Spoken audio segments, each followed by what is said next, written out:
Esse é o Fala Tripsi, onde a mente corre solta e a superdotação vira papo cabeça. E hoje temos aqui uma pessoa muito importante que saca muito de que mesmo, Lucas? Sabe de português, fala de psicomotricidade, ela que tem muitas características próprias, que está sempre ali na escola. Hoje eu tenho aqui a Ana Maria, eu me chamo Lucas. E Ana Maria, para começar esse podcast, estamos muito felizes de ter você aqui e a gente gostaria de saber quem é você, qual a sua formação, o que você faz da vida, onde você trabalha. Bom, eu sou Ana Maria Biso, né? Eu sou professora de formação, né? Me formei em 94, dou aula para crianças e jovens desde essa época, não direto, teve quebradas, né? Mas sempre estive ligada às crianças assim, e jovens, muito tempo, e gosto muito, mas muito mesmo, de trabalhar com isso, sabe? De ensinar. Hoje mesmo eu até tentei uma fala de uma ex-aluna minha que estudou na escola aqui comigo, e ela fez um trabalho na faculdade, e este trabalho era para falar de alguém que tinha marcado na sua vida, alguma coisa na sua vida, né? E ela colocou o meu nome. Que lindo! Falou sobre mim. E disse que ela não aprendeu somente o português. Eu ensinei a ela sobre a vida, a caminhada que ela está tendo, ela está tomando como exemplo o que eu falei para ela, que eu achei aquilo emocionante. Parabéns! Achei aquilo emocionante. E ela mandou para mim e falou: professora, isso aí é um trabalho que eu fiz na faculdade, fez tipo um varal, sabe? Um varal. E ela colocou lá isso. E eu me senti assim, muito orgulhosa, porque assim, o professor, o que vale para o professor hoje, né? O que a gente vive como professor, não é o que vale, não é o salário, é o que você sente e vê depois que eles saem para as suas graduações, pós-graduações, suas formações. O feedback deles. Exatamente. E assim, são pessoas que às vezes eu encontro nas ruas. Esses dias eu fui, olha que coisa maravilhosa, eu fui ao Sebrae.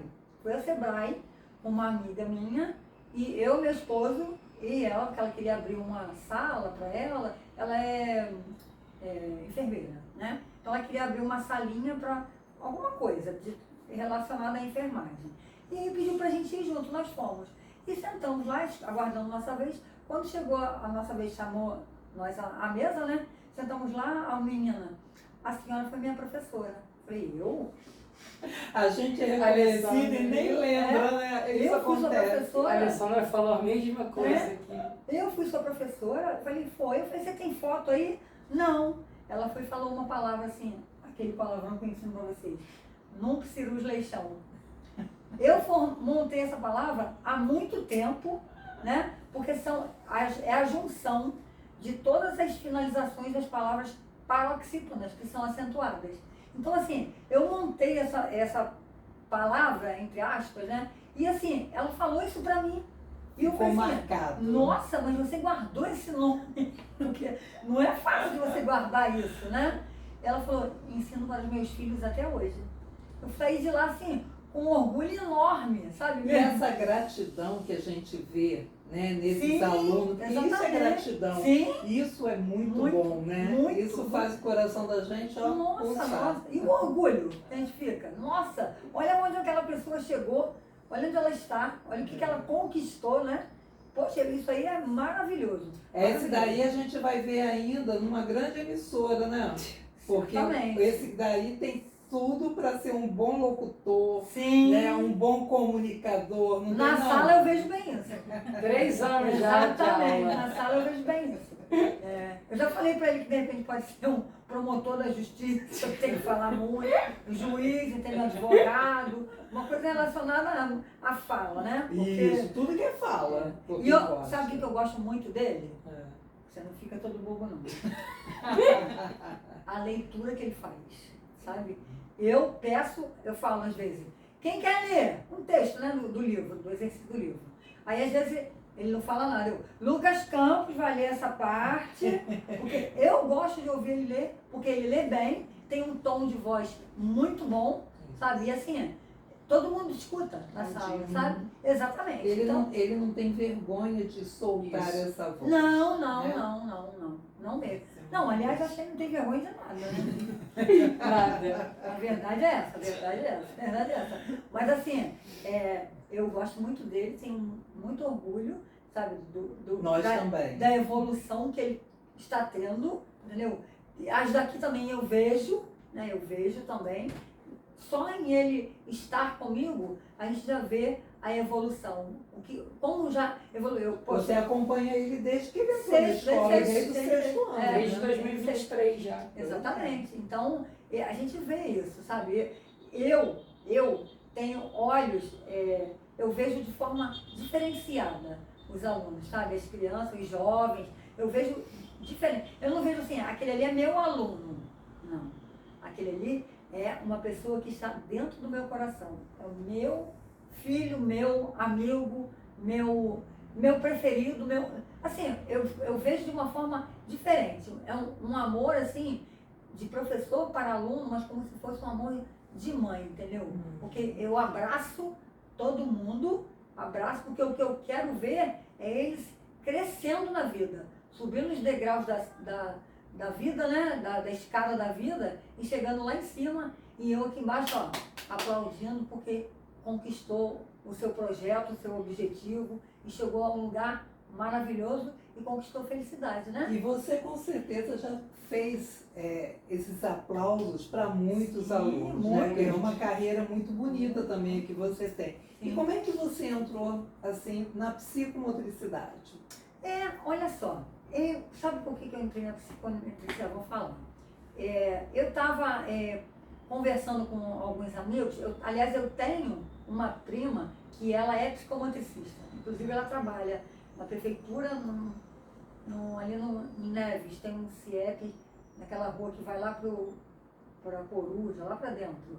Ela tem um CIEP, ela trabalha ali, inclusive o meu estágio foi lá, entendeu? Então, assim, eu comecei a gostar disso porque eu conversava com ela muito e ela falava para mim, ó, a psicomotricidade, você faz isso, você lida com as crianças, vê essa coisa, a diversidade, as dificuldades que tem, né? Mostrava os trabalhos, as atividades que ela fazia, entendeu? Então, assim, inclusive ela atendia muitas crianças autistas, sabe? Sim. Muitas crianças autistas. Que necessitam muito desse atendimento. Sim, tinham vários, e tinha uns, aquelas de nível bem alto, né?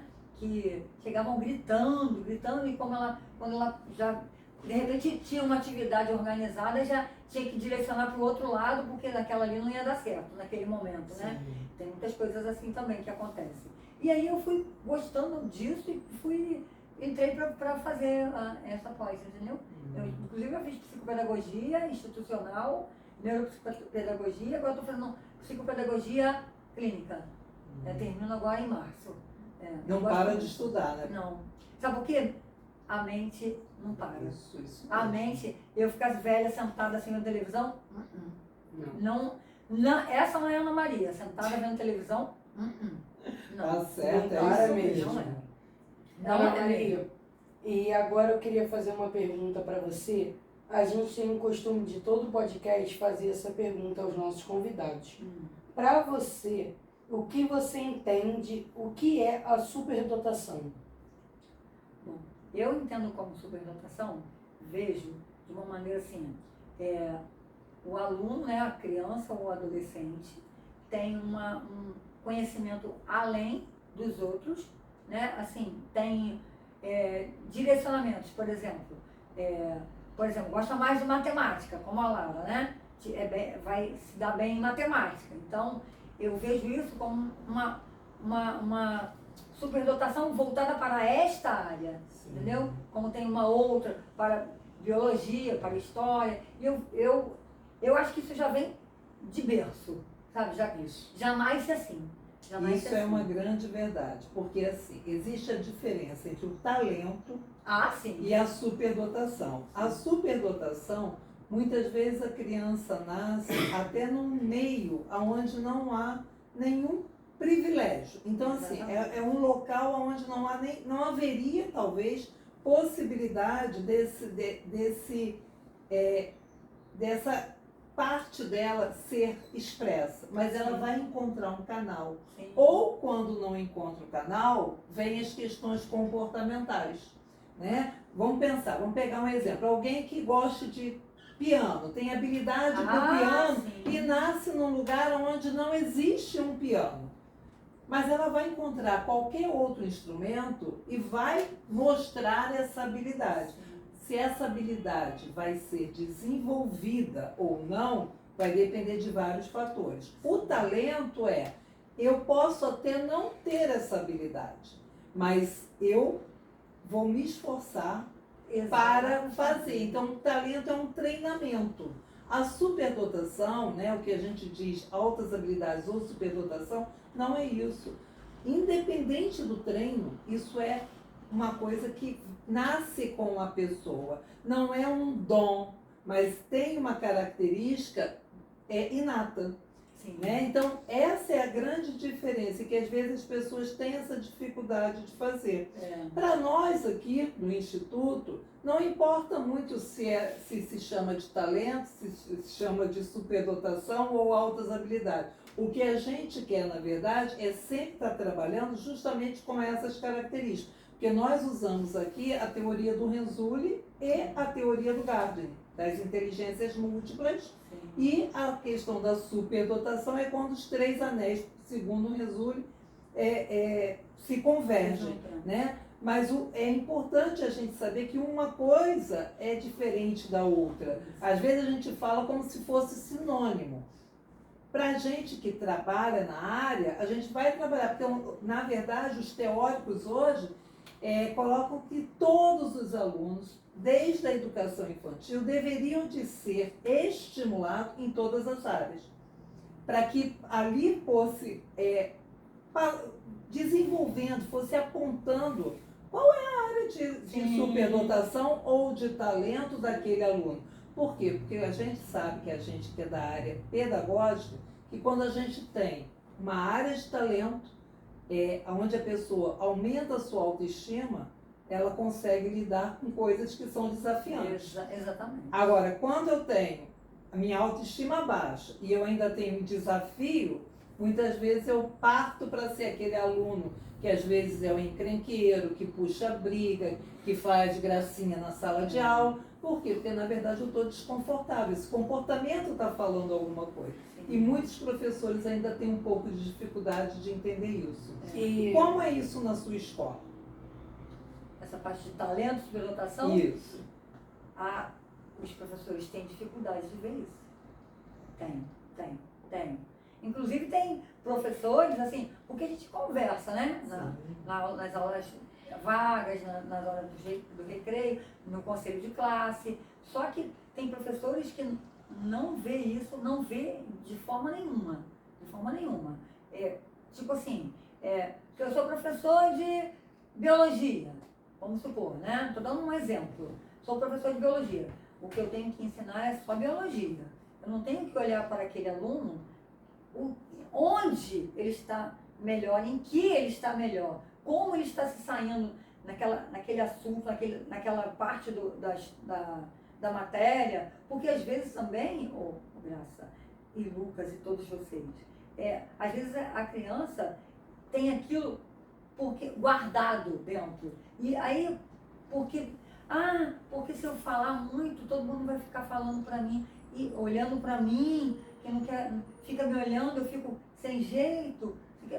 Apresentação de trabalho, né? Muitas vezes o aluno está sofrendo porque tem que ir lá na frente apresentar um trabalho. E não é muitas vezes porque ele não gosta da matéria, não é porque ele não saiba, é porque ele não quer essa exposição. Exatamente. E vou te dizer, a aula dela parece até assim, é uma coincidência, mas tem tudo a ver. A aula dela é justamente do jeito que a gente comenta muito aqui.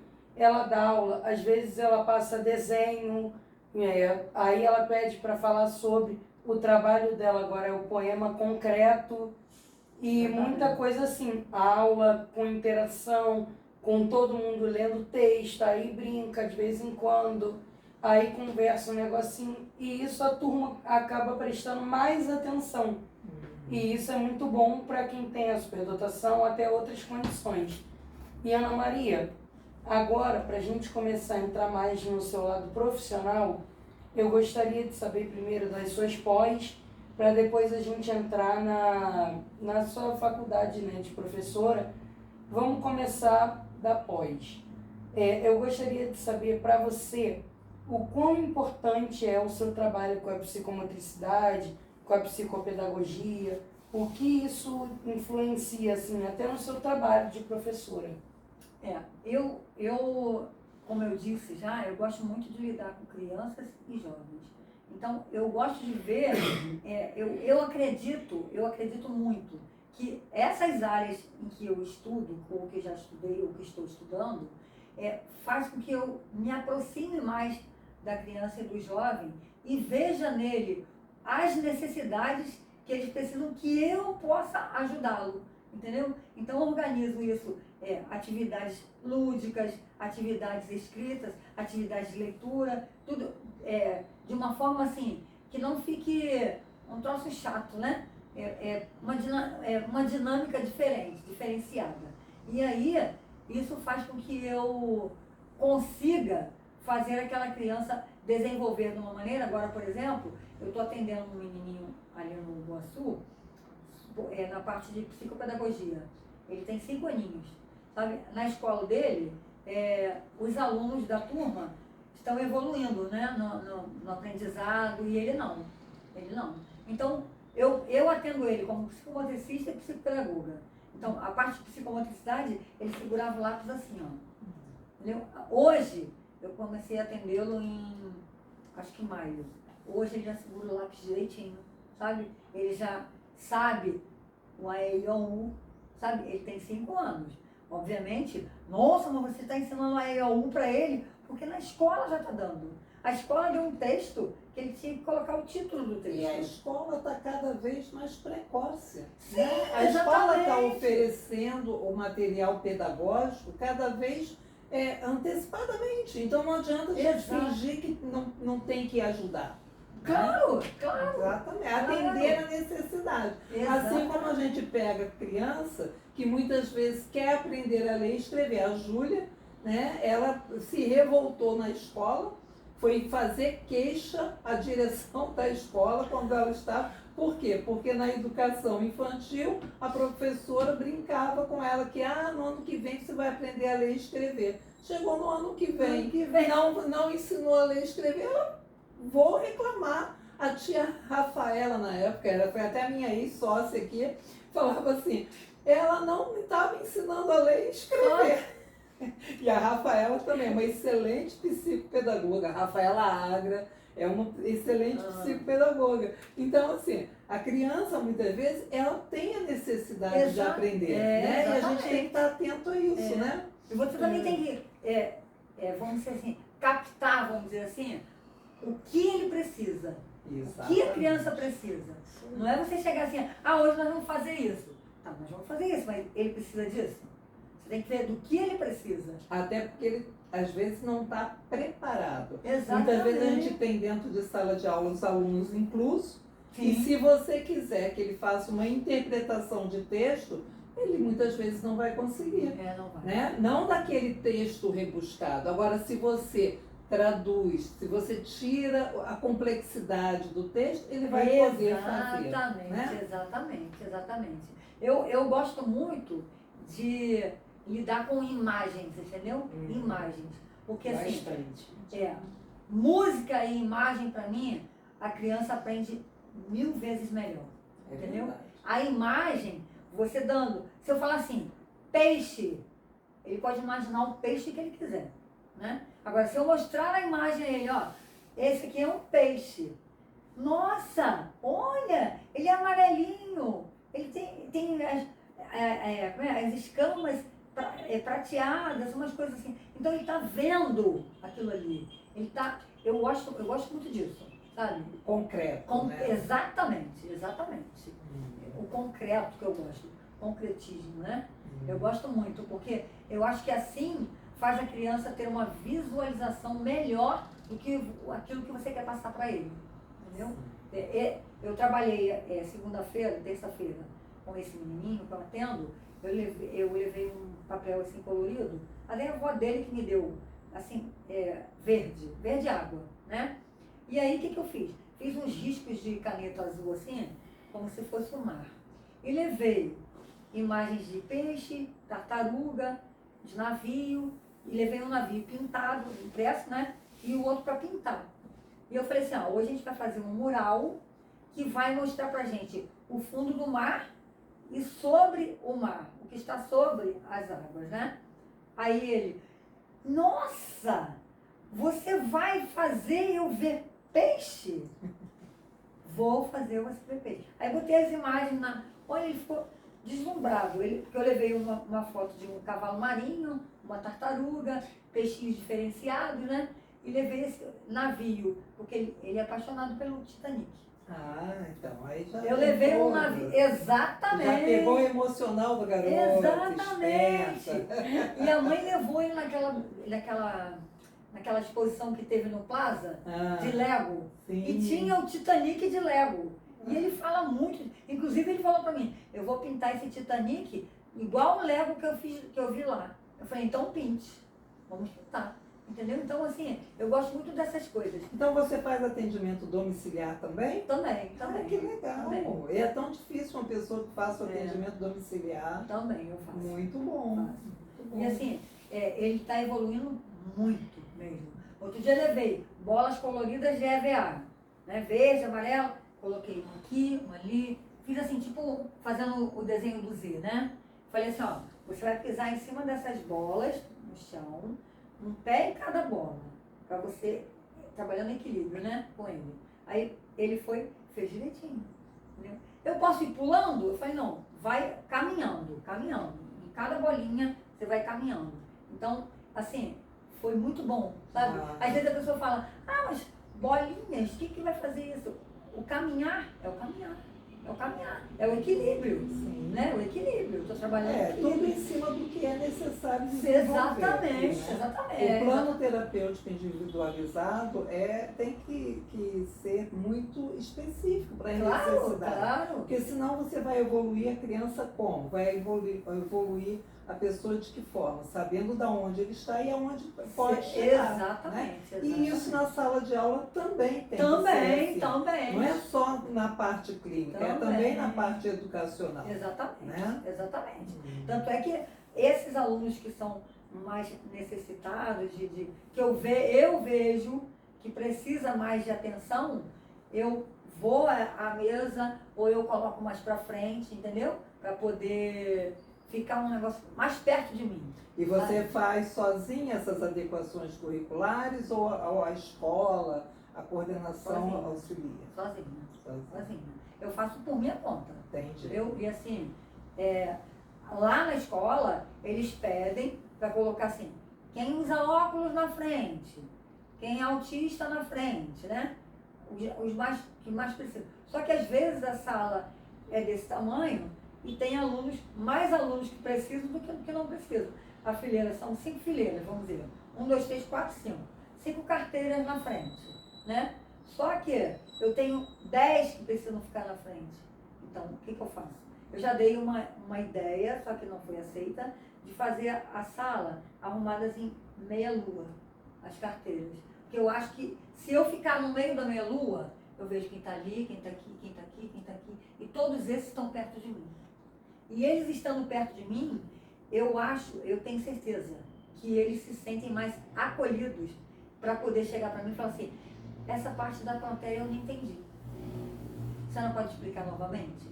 Porque está próximo a mim. Agora, você tem uma fileira, 5 fileiras com 6 carteiras cada uma, aquele lá de trás fica distante, né? Não vai te perguntar nunca. Aí vira a turma da bagunça, né? E o Lucas, senta em que lugar nessa sala? Tô na frente. Na frente, pé na parede. Tem que ficar perto, né? Senão fala pra caramba, não é não? É perto e longe, fala. Perto e longe. Ana Maria, e já que a gente entrou nesse mérito, né, da sua profissão como professora, puxando do gatilho, eu queria saber do começo. o que te levou a ser professora e o que fez você ter essa vontade de ser justamente em linguagem em português. Isso aí é bem legal, vocês vão até rir. Eu trabalhava no Rio, numa empresa de agência de emprego. A gente levava esse currículo, né? Eu trabalhava no departamento pessoal dessa agência de emprego. Isso aí. Fazia folha de pagamento, essas coisas todas.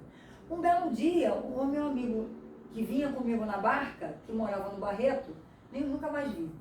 E ele virou para mim e falou assim, pô, vamos fazer vestibular? Ah, tô afim não. Não, vamos fazer sim, vamos fazer sim, vamos fazer sim, vamos fazer sim. Tá, então vamos. Aí fiz a inscrição para fazer o vestibular. Aí botei primeiro contabilidade, porque eu trabalhava na folha de pagamento, né? Contabilidade, e depois letras, depois botei acho que história, tá. Aí fizemos o vestibular no dia do resultado. Vamos lá. Aí vamos lá. Olha lá, Silvio, que era o nome dele. É o nome, deve estar vivo ainda. Silvio. Aí ele, meu nome na contabilidade lá em cima. Eu passei. Vamos procurar seu nome. Ele não está aqui não. Vamos ver lá na segunda opção. Letras, português, literatura. Ali você. Aí ele ficava assim, você é burrinha, você não passou, você é burrinha. Aí eu falei, aí tá. Me matriculei. Cheguei na sala, tinham assim, uns 30 alunos. Né? Até o quinto ano eu fiz português e inglês. Né? Português e inglês foi a minha opção para português e inglês. Porque eu já tinha feito o curso, né? Então eu falei, vou fazer português e inglês. E aí tá. Só que no quinto ano eu saí, porque ficou eu e mais uma só. A turma de 30, Sobraram dois. eu e Fátima, uma outra amiga minha, só. O que eu fiz? Saí e fui para literatura.